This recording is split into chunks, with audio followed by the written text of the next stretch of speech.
FC Barcelona Paris and ജർമ്മനും UCL-ന്റെ round of 16 ഏറ്റുമുട്ടുമോ? ഈ കാര്യമാണ് ഇന്നത്തെ വീഡിയോ നമ്മൾ ഡിസ്കസ് ചെയ്യുന്നത്.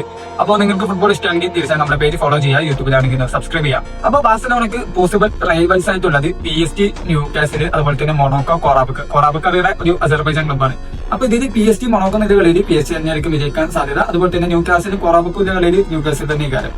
പിന്നെ വരിക PSG, ന്യൂകാസിൽ. ഇതിൽ അവർക്ക് ഓപ്പണന്റ് ആയിട്ട് വരിക ചെൽസി, ബാഴ്സലോണ. ഇതിൽ എന്താ വെച്ചാല് ഈ ചാമ്പ്യൻസ് ലീഗിന്റെ റൗണ്ട് ഓഫ് 16 നമ്മളെ സെയിം രാജ്യത്ത് നിന്നുള്ള രണ്ട് ടീമുകൾക്ക് ഏറ്റുമുട്ടാൻ പറ്റും. അതായത് ചെൽസിക്കും ന്യൂകാസിലിനും ഏറ്റുമുട്ടാം, അധികം കുഴപ്പമില്ല. അങ്ങനെ അല്ലാതെ വന്നിരുന്നെങ്കിൽ ഒരുപക്ഷെ എന്തായാലും ചെൽസിക്ക് ന്യൂകാസിലിനും കിട്ടൂല, ചെൽസിക്ക് എന്തായാലും PSG വരുള്ളൂ. അപ്പോ ബാഴ്സലോണയ്ക്ക് ന്യൂകാസിലിനെ മാത്രമേ കിട്ടാം. ഇതിന് ഉദാഹരണമാണ് കഴിഞ്ഞ പ്രാവശ്യത്തെ UCL-ലെ റൗണ്ട് ഓഫ് 16 റിയൽ മാഡ്രിഡും അത്ലറ്റിക്കോ മാഡ്രിഡും ഏറ്റുമുട്ടിയ മത്സരം. ഓക്കെ, അപ്പൊ അങ്ങനെ ഇരിക്കെ ബാഴ്സലോണയ്ക്ക് PSG കിട്ടാനുള്ള ചാൻസ് ഒരു 50-50 ആണെന്ന് പറയാം. ഓക്കെ, അങ്ങനെ വന്നാല് ഈ ഒരു കൊല്ലത്തെ UCL-ന്റെ ഫസ്റ്റ് ഗ്രൂപ്പ് സ്റ്റേജിൽ ബാഴ്സലോണയുടെ സ്വന്തം മൈതാനത്ത് 2-1 PSG ബാഴ്സലോണയെ തോൽപ്പിച്ചത്.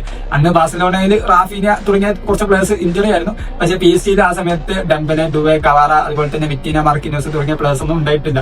അതും ശ്രദ്ധേയമായ ഒരു കാര്യമാണ്. പക്ഷെ ഇങ്ങനെ ഒരു കളി വന്നാല് എങ്ങനെയായിരിക്കും നിങ്ങളുടെ ഒരു പ്രഡിക്ഷൻ? നിങ്ങൾ എങ്ങനെയായിരിക്കും ഇതേ നോക്കി കാണാൻ പോകുന്നത്? ഏതായാലും നിങ്ങളുടെ ഒപ്പീനിയൻസ് ഏതായാലും കമന്റ് ചെയ്യുക. അതുപോലെ തന്നെ ഫുട്ബോൾ ഇഷ്ടമാണെങ്കിൽ തീർച്ചയായും നമ്മുടെ പേജ് ഒന്ന് ഫോളോ ചെയ്യുക, യൂട്യൂബിലാണെങ്കിൽ സബ്സ്ക്രൈബ് ചെയ്യുക.